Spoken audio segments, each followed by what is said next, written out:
What you see right here is claimed to change the future of EV two-wheelers in India. ये है Ola S1 Pro, claimed to be the most परिपक्व electric two-wheeler that you can buy in India, जो कि Ather के competition में आने वाली है। हम आज इसको थोड़ी देर के लिए चला रहे हैं, थोड़ा एक्सपीरियंस कर रहे हैं, ये पता लगाने के लिए कि क्या वाकई में ये टॉल क्लेम हो जाता है कि आप एथर को बीट कर सकते हो, तो क्या ये वाकई में कर पाएगी, क्या कमियां हमें लगी, क्या खूबियां हमें लगी, उन सब की आज बात करने वाले हैं। नमस्कार, खमागणी दिव्य सज्जनों, my name is Vikas Yogi, you watching एसन studio and here is everything that you need to know about Ola S1 Pro।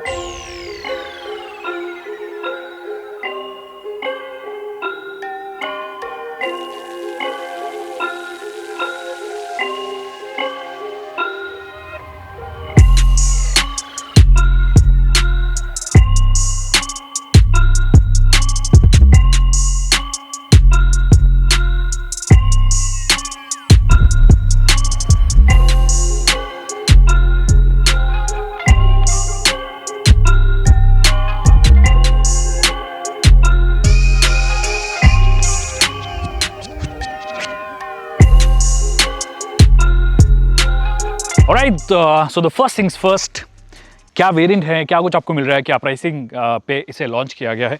तो बेसिकली दो वेरिएंट्स हैं, S1 और S1 Pro। S1 जो है वो 99,000, ऑलमोस्ट अ लाख, और जो ये वाला है S1 Pro, ये आपको मिलता है लगभग 1,30,000 में। फिर आपके स्टेट में डिफरेंट जो सब्सिडीज लग रही हैं उसको लगा के एक ठीक ठाक प्राइस पे आ जाता है और डेफिनेटली अंडरकट करता है अपने सीधे कॉम्पिटिशन में। अगर आप बात करोगे एथर 450X या एथर की जो भी वेरिएंट्स हैं उनको। अब अगर आप डिज़ाइन से शुरुआत करें तो डिज़ाइन एक्चुअली बहुत ही मिनिमलिस्टिक है, which is going to be its biggest strength. अगर आप एथर की बात करते हो तो मुझे वो कहीं ना कहीं ठीक है, फ्यूचरिस्टिक सी डिज़ाइन है, अच्छी लगती है, प्लेन है वो भी रखा गया है, मिनिमलिस्टिक है, बट वो थोड़ी छोटी लगती है। ये कंपैरेटिवली थोड़ी उससे बड़ी लग रही है, फुटप्रिंट इसका थोड़ा बड़ा लग रहा है। एग्जैक्ट डायमेंशंस क्या है वो नहीं पता, अगर पता होंगे तो हम यहाँ पे मेंशन कर देंगे, बट ओवरऑल देखने में थोड़ी बड़ी लगती है उससे। हाँ, ऑफकोर्स अब आप एक्टिवा से कंपेयर करेंगे या 150cc स्कूटर्स या 125cc स्कूटर्स है उनके जितनी तो इसमें वो फुटप्रिंट नहीं है, बट देखने में बहुत ही मिनिमलिस्टिक इसकी डिज़ाइन आपको नजर आने वाली है। दैट मीन्स बड़े बड़े जो पैनल्स हैं उनका इस्तेमाल हुआ है। This is entirely one panel. फिर आप साइड में भी आओगे तो यहाँ पर भी वो सेम पैनल्स आपको नजर आते हैं। तो कहने का मतलब लेस पैनल्स को इस्तेमाल किया है, कम चाइल्ड पार्ट्स हैं, जो कि दिखने में डेफिनेटली इसे एक अच्छा डिज़ाइन, एक अच्छा लुक देते हैं। पर एक शिकायत हो सकती है, in case you meet with an accident, then मान लीजिए आप फ्रंट से अगर हिट करते हैं तो आपको पूरा का पूरा पार्ट चेंज करवाना पड़ेगा। आप कोई भी चाइल्ड पार्ट क्योंकि यहाँ पे नहीं है, so that becomes a problem. But like I said, देखने में बहुत ही मिनिमलिस्टिक लगती है और बहुत ही अच्छा डिज़ाइन ओवरऑल नजर आता है। ये फ्रंट अगर आप देखोगे ये काफ़ी फ्यूचरिस्टिक है। अगर आपने इटर्गो को थोड़ा बहुत भी फॉलो किया है, हमारा पुराना एक ओवरव्यू सॉर्ट ऑफ वीडियो हमने बनाया था, वो आपने देखा होगा तो पता होगा कि डच की एक कंपनी है इटर्गो, उसको एक्वायर किया है ओला ने, और वही जो डिज़ाइन लैंग्वेज है वो आपको यहाँ पर नजर आती है। It's very very clean, very neat, most people are going to like it. और जो कलर कॉम्बिनेशन है वो भी बहुत सारे हैं। You have pink, you have yellow, you have matte black, mat blue, मतलब ऐसे अनगिनत कलर्स है, एक ग्रे कलर भी है, और सभी कलर्स एक्चुअली बहुत अच्छे लग रहे हैं। और ओला का कहना है कि उनकी डिमांड जो है वो काफ़ी वेल स्प्रेड आउट है, मतलब हर तरीके के कलर के लिए डिमांड आ रही है और सभी तरीके के एज ग्रुप के लिए भी डिमांड आ रही है। बाकी ये आप लाइट्स की बात करोगे तो आपको एलईडीज़ यहाँ पे नज़र आती है, हाई बीम हो या लो बीम हो, दोनों में आपको एलईडी नज़र आती है। डे टाइम रनिंग लाइट जो है वो भी आपको एलईडी नज़र आती है। ओला का बैज यहाँ पे आपको नजर आने लग जाता है। साइड में आप देखोगे यहाँ से थोड़ी थोड़ी जब ये सीधी खड़ी होती है आपको नजर आएगा कि वो जो हम ओल्ड स्कूटर्स हैं, स्पेशली वेस्पा सॉर्ट ऑफ आपको लुक एक नजर आता है, but this goes really well. हमने चेतक में भी देखा और यहाँ पर भी देखा है। तो ये कुछ डिज़ाइन की बात होगी। रेयर में अगर आप बात करोगे तो आपको ऑफकोर्स यहाँ पर एलईडी टेल लैम्प मिलती है और रिफ्लेक्टर्स मिलते हैं, साइड में भी और पीछे भी एक रिफ्लेक्टर मिलता है। ओवरऑल अब देखने में डेफिनेटली अच्छी है, कई जगह फिनिश बहुत अच्छी है, बट कुछ कुछ जगह पे अभी भी ढंग का थोड़ा काम होना चाहिए था। फॉर एग्जांपल ये जो आपके विंग मिरर्स हैं ये थोड़े से बेटर डेफिनेटली हो सकते थे। एक और चीज़, ये जो स्टैंड है इसकी क्वालिटी मुझे उतनी कुछ खास नहीं लगी। नॉट टू श्योर कि कितना रिलायबल होगा, बट अभी के लिए ऐसा लग रहा है कि थोड़ा सा और बेहतर होना चाहिए था। और ये थोड़ी झुक जाती है, अगर आप देखोगे तो ये कंपैरेटिवली काफ़ी झुकी हुई है।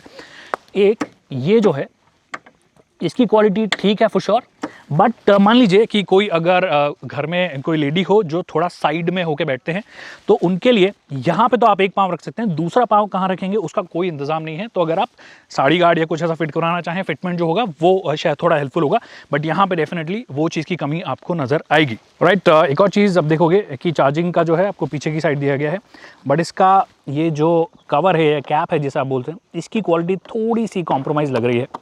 आई विश थोड़ी सी बेटर होती। और आप एक 750 वाट का एक एसी चार्जर आपको इसके साथ मिल जाएगा, लगभग 5-5.5 घंटे में इस गाड़ी को पूरा चार्ज कर देता है।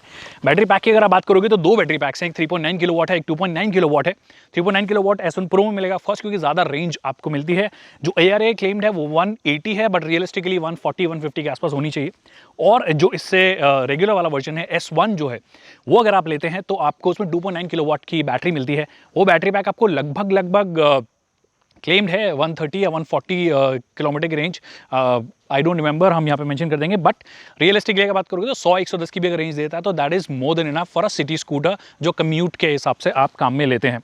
ग्रैब हैंडल्स की क्वालिटी एक्चुअली काफ़ी अच्छी है। और एक चीज़ आप सीट में नोटिस करेंगे कि आगे की तरफ थोड़ी सी स्लैंटेड है, थोड़ी सी ये ऐसा गिरती है, तो आपको थोड़ा सा ढंग से बैठना पड़ता है, specially with the amount of torque that you get sport mode में और स्पेशली हाइपर मोड में, तो आपको थोड़ा सा ध्यान रखना पड़ता है। बट पीछे के लिए बहुत ही ब्रॉड सीट है, जो कि एक अच्छी बात है। बूट अगर आपको एक्सेस करना हो तो यहाँ पे डेडिकेट, मतलब ये TFT टच डिस्प्ले है, पूरी टच नहीं है, बट कुछ जो इंपॉर्टेंट जगह है वहाँ पे टच आप इजीली कर सकते हैं। ये यहाँ से आप टैप करेंगे, खुल जाता है। और इसमें 2 हेलमेट्स आ जाते हैं अगर हाफ फेस हेलमेट हो। एक फुल फेस अगर हेलमेट होगा तो आप डेफिनेटली 2 हेलमेट नहीं रख सकते, बट ओवरऑल कैपेसिटी की अगर बात करोगे तो अच्छी खासी आपको कैपेसिटी आपको दी गई है। सीट काफ़ी ब्रॉड है लाइक आई सेड, और आपको डेडिकेटेड एक रिवर्स मोड भी मिल जाता है। यहाँ पे आप R करेंगे, यूजुअली जब आप रेस देते हैं तो इस तरीके से आप थ्रॉटल इनपुट देते हैं, बट अगर आपको रिवर्स करना हो तो इसको उल्टा करना पड़ेगा और फिर ये रिवर्स हो जाएगी, जो कि काफ़ी कन्वीनियंट है अगर आप बहुत ही टाइट पार्किंग स्पॉट्स में इस्तेमाल कर रहे हैं। बाकी ये एक TFT डिस्प्ले दी गई है, जहाँ पर आपको अगर मैप लगाना हो तो मैप लगा सकते हैं। मैप माई इंडिया से इन्होंने टाइप किया है, तो वही वाले मैप्स नज़र आते हैं, जो मुझे एक्चुअली काफ़ी पसंद भी है। स्पीडोमीटर भी डिजिटल में दिया गया, ऑलमोस्ट हर चीज़ डिजिटल में दी गई है, और ब्लूटूथ से अपना फ़ोन भी जो है वो कनेक्ट कर सकते हो। साइड स्टैंड लगा रखा है तो उसका इंडिकेशन भी आपको मिल जाता है, रेंज कितनी बची है वो आपको दिखा देता है। And lot of things are there. Geofencing और जैसे क्रूज कंट्रोल जैसे फीचर जो उन्होंने प्रॉमिस किए थे वो अभी रोल आउट नहीं किए हैं, बट बाद में एक OTA अपडेट के द्वारा ये उसे इंट्रोड्यूस करेंगे और तब आपको वो सब चीज़ें मिलने लग जाएंगी। और एक और चीज़ आप देखोगे, हम यूजुअली फ्लैट बोर्ड देखते हैं, फ्लैट यहाँ पे नहीं दिया गया, इन्होंने ये टनल यहाँ पे दिया गया है। दैट मीन्स अगर इनकेस कुछ बड़ा कैरी करना हो तो थोड़ा सा स्ट्रगल हो सकता है, बट आई वोंट रिकमेंड कि आप यहाँ पे सिलेंडर्स या कुछ और ऐसा कैरी करें। बट अगर कैरी करना है तो आपको थोड़ा सा स्ट्रगल डेफिनेटली होगा। बैटरी पैक जो है वो यहाँ पे फिट किया गया है इसके नीचे, मतलब ये जो पोर्शन है पूरा, और यहाँ पे हीट डिसिपेशन के लिए नीचे आपको थोड़े होल्स दिए गए हैं। बट एक चीज़ जो आप नोटिस करेंगे कि अगर आप इसे थोड़े ख़राब रास्तों पे चला रहे हो या गड्ढे वड्ढे हैं, मिट्टी विट्टी है, तो वो काफ़ी ईजिली अट्रैक्ट कर सकता है। वो एक चीज़ का आपको डेफिनेटली ध्यान रखना पड़ेगा। और क्योंकि IP68 सर्टिफाइड है, दैट मीन्स वाटर प्रूफ है ये। बारिश में आज हम चला ही रहे हैं तो कोई दिक्कत नहीं है, कोई झटका नहीं आएगा डेफिनेटली, जैसा बहुत से लोगों को लगता है, वो चीज़ नहीं है। एक यहाँ पे टो हुक दिया गया है जहाँ पे आप कुछ कर सकते हैं। 2 स्पीकर्स भी एक्चुअली दिए गए हैं। दैट मीन्स लेटर ऑन जब ये एक आप अपने फ़ोन से म्यूज़िक सिस्टम जब चलाएंगे, मतलब ये फ्यूचर में होगा, अभी नहीं है जब आप लेंगे, बट यहाँ से आप उनमें म्यूज़िक सुन सकते हो। But I am not too sure who is going to listen it. और अगर आपको बात करनी है तो वो भी कर सकते हो, बट वो भी मेरे हिसाब से थोड़ा अनरियलिस्टिक है। इन रियल जो आप कई चीज़ें गाड़ी स्टार्ट करते हो या इंडिकेटर आप देते हो तो उसकी आवाज़ आपको यहाँ पे सुनाई देने लग जाती है। और ये like I said, it's not flat होता तो थोड़ा और बेहतर होता। यहाँ पे टो हुक दिया गया है, कुछ आप टांग सकते हो फॉर श्योर। तो ये ओवरऑल डिज़ाइन के बारे में सारी बात हो गई। एक चीज़ शायद मैं बता चुका हूँ, नहीं बताया तो वापस बता देता हूँ। यहाँ पे ये जो है ये बहुत ही नीटली अंदर टक इन हो जाता है, जो कि ओवरऑल डिज़ाइन को और बेहतर बनाता है। खिल के यहाँ पे इसकी डिज़ाइन आती है। तो ये हो गई टायर्स की अगर आप बात करोगे तो 12 इंच का टायर है, 170 12 इंच का टायर है, मतलब 100 सेक्शन का टायर है, पीछे 100 सेक्शन का टायर है। दोनों में डिस्क ब्रेक आपको मिलती है, फ्रंट में भी और रेयर में भी। और सस्पेंशन का जो सेटअप है वो भी थोड़ा सा अलग किया गया। सिंगल साइड सस्पेंशन हमने देखे हैं। ओवरऑल जितना हमने थोड़ा बहुत चलाया है उसमें ठीक ठाक मैं इसे बोलूँगा, मतलब अच्छा परफॉर्म करता है। सस्पेंशंस ख़राब रास्तों पे, बहुत ख़राब रास्तों पे कैसा परफॉर्म करेगा I am not too sure. अगर जब हमें थोड़े से लंबे समय के लिए मिलेगी तब हम उसके बारे में बात कर लेंगे। बाकी एक चीज़ जो मुझे कमी लगी वो ये कि जो टायर जोन में ग्रिप उतनी कुछ खास नहीं है। ये एमआरएफ के ज़ेपर एन इनको सीरीज़ को बोलते हैं, 12 इंच के टायर्स हैं। ग्रिप थोड़ी सी और डेफिनेटली बेहतर होनी चाहिए थी, कंसिडरिंग कि आपको टॉर्क जो है वो बहुत ही अच्छी खासी मिलती है, स्पेशली स्पोर्ट मोड में और हाइपर मोड में। तो जब चलाते हो तो उस टाइम पर एकदम से, जैसे हम बारिश में चला रहे थे, तो जब ब्रेक मारते हो तो उस टाइम पे थोड़ा बहुत आपको ध्यान रखना पड़ता है, डिस्पाइट द फैक्ट कि आपको ऑफकोर्स फ्रंट में और रियर में दोनों में डिस्क ब्रेक दी गई है, जो कि अच्छा आपको बाइट भी देती है, बट उसके बाद भी जो टायर्स की ग्रिप है वो थोड़ी बेहतर होती है, तो मज़ा आ जाता। बाकी अलॉय व्हील्स हैं, ये मैट ब्लैक में आपको ऑलमोस्ट ब्लैक ही अलॉय व्हील्स मिलते हैं, और जितने भी हमने कलर्स देखे उन सब में सेम मिलता है, कोई और colour I don't think available होगा। तो ये तो हो गई ओवरऑल थोड़े डिज़ाइन और फीचर्स की बात। बहुत सारे फीचर्स और भी कई, जैसे मैंने कहा कि ओटी अपडेट्स के थ्रू ये लोग फ्यूचर में लाते रहेंगे अपने नए नए फीचर्स। अब मोटे मोटे मुद्दे की बात कर लेते हैं, मुख्य मुद्दे की बात कर लेते हैं, दैट इज़ द परफॉर्मेंस कैसा है। So like I said, 2.9 kilowatt hour का एक बैटरी पैक आपको मिलता है, 3.9 किलोवाट का बैटरी पैक मिलता है, जो कि आपकी मोटर्स को पावर देने में मदद करता है, और मोटर्स जो हैं फिर आपके व्हील्स को वो पावर ट्रांसमिट करती है।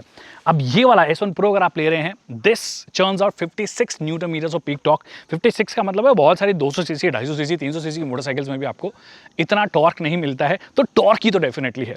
और ये जो इलेक्ट्रिक व्हीकल्स की खास बात होती है कि the moment you twist the throttle you have the power, even normal mode में भी बहुत अच्छी खासी पावर आपको मिलती है। कंसिस्टेंसी का मुझे थोड़ा बहुत दिक्कत लगा, शायद सॉफ्टवेयर थोड़ा बहुत अपडेट होने में शायद थोड़ा वो बेहतर हो जाए, बट कंसिस्टेंसी जो है कि एकदम से मैं चला रहा हूँ, एकदम से कुछ झटका लग गया, ऐसा मेरे को 2-3 बार फील हुआ। I don't know why, I am sure hardware related issue नहीं है, ये सॉफ्टवेयर रिलेटेड इशू है, जो कि किसी अपडेट से डेफिनेटली दूर किया जा सकता है। फिर स्पोर्ट मोड जब आती है, स्पोर्ट मोड में एक्चुअली आप बहुत ज़्यादा आराई फील करते हो, वो टॉर्क का रश जो है वो आपको फील होने लग जाता है कि हाँ अब आपको मज़ा आ रहा है। तो कांस्टेंट स्पीड्स जो है आप अच्छी खासी कर सकते हो। टॉप स्पीड अगर आप स्पोर्ट मोड में बात करोगे तो लगभग 100 kmph की टॉप स्पीड आपको मिलती है, जो कि जितने भी स्कूटर्स हम इंडिया में देखते हैं उनसे डेफिनेटली ज़्यादा है, स्पेशली अगर आप कन्वेंशनल स्कूटर्स की बात करें। जो नॉर्मल मोड है उसमें 80 किलोमीटर प्रति घंटे की रफ्तार आपको मिल जाती है, जो कि अगेन एक अच्छी खासी स्पीड मैं मानता हूँ। फिर आता है एक हाइपर मोड, जो कि actually it's a wild mode. To be honest, most लोगों को ज़्यादातर काम नहीं आएगा, क्योंकि हम कम्यूट के लिए इसे इस्तेमाल करने वाले हैं। उसकी टॉप स्पीड 115 kmph है, जो कि बहुत अच्छी खासी है। बहुत सारी जो अच्छी खासी 200-250 सीसी की मोटरसाइकिल्स आती हैं, उनमें भी वो कंसिस्टेंटली वो जो पावर है वो नहीं मिलती। यहाँ पे आपको पावर डेफिनेटली अच्छी मिलती है। मुझे एक्चुअली हाइपर मोड में या स्पोर्ट मोड से ज़्यादा बेहतर लगा in terms of consistency of power जो आपको मिलती है। बट हाइपर मोड जो है वो थोड़ा इंटिमिडेटिंग भी हो सकता है अगर आप एक कन्वेंशनल स्कूटर से आ रहे हैं। So just take it easy, आप नॉर्मल मोड में चलाइए, नॉर्मल मोड की आदत डालिए, फिर आप स्पोर्ट मोड की आदत डालिए, फिर धीरे धीरे आपको हाइपर मोड की आदत पड़ जाती है। अगर आप फर्स्ट टाइमर हैं और सीधे हाइपर मोड में चलाएंगे तो definitely it will be slightly intimidating, so better be slightly careful कि आपको क्या कुछ करना है। बाकी सीट हाइट वगैरह आई डोंट थिंक परेशानी है। मेरे जैसा आदमी, I am not a tall person, I am about 5'6", 170 centimetres to be precise, और मैं आराम से यहाँ पे बैठ पा रहा हूँ, तो मुझे कोई दिक्कत हो नहीं रही है। तो अगर आप लंबे हैं तो भी आई डोंट थिंक ऐसी कोई परेशानी होगी। स्पेस जो है, लेग स्पेस जो है, नी स्पेस स्पेशली जो होता है वो बहुत ही क्रैम्प्ड हो जाता है बहुत सारे स्कूटर्स में, ये यहाँ पे बहुत अच्छा ध्यान रखा गया है। So overall I'm quite impressed with the way it rides. It's just slightly intimidating है। तो आपको वो जो प्रोग्रेशन है आपका, अगर आप एक पेट्रोल स्कूटर चला रहे हो या पेट्रोल बाइक चला रहे हो, उसके बाद में ये चलाने आप आओगे तो आपको वो थोड़ा सा ध्यान रखना पड़ेगा कि यूज टू होने में थोड़ा सा टाइम लगेगा। तो लाइक आई सेड, इसलिए नॉर्मल मोड में चले। नॉर्मल मोड भी मोर देन एनफ है फॉर मोस्ट पीपल, और उसमें रेंज भी आपको सबसे ज़्यादा मिल जाती है। अब रेंज की बात करिए तो आपको बता दूं कि कंपनी का क्लेम है 181 किलोमीटर की रेंज आपको दे देगी, पर रियलिस्टिकली आप 150 मानिए। इनफैक्ट कंपनी खुद 150-160 के आसपास बोल रही है। ARAI जो क्लेम आता है, जो स्टैंडर्ड कंडीशन में टेस्ट होता है, उसमें 181 बोला गया है। तो 150 if you drive it in the normal mode. अगर आप हाइपर मोड में चलाओगे तो डेफिनेटली वो ज़्यादा जूस उसको चाहिए बैटरी से, तो बैटरी थोड़ी जल्दी वो हो जाएगी। अब चार्ज करने की जहाँ तक बात है, लाइक आई सेड, पीछे की तरफ आपको एक नॉर्मल AC चार्जर आप लगाओगे, स्लॉट आपको मिल जाएगा। उसको चार्ज करने में लगभग 5-5.25 घंटे आपको लगते हैं। अगर आप फास्ट चार्जर, जो कि हाइपर चार्जर नेटवर्क बना रहे हैं, उसमें बोल रहे हैं कि 75 किलोमीटर की रेंज आपको 18 मिनट में मिल जाएगी, which is going to be amazing. But I think वो प्लान इवेंचुअली होते होते थोड़ा टाइम लग जाएगा, 2-2.5 साल, जब ऑलमोस्ट 3 साल या उससे भी ज़्यादा, जब हर कोने में आपको हाइपर चार्जिंग स्टेशन मिल जाएंगे। तो ये ओवरऑल मेरा फर्स्ट एक्सपीरियंस रहा इस स्कूटर का।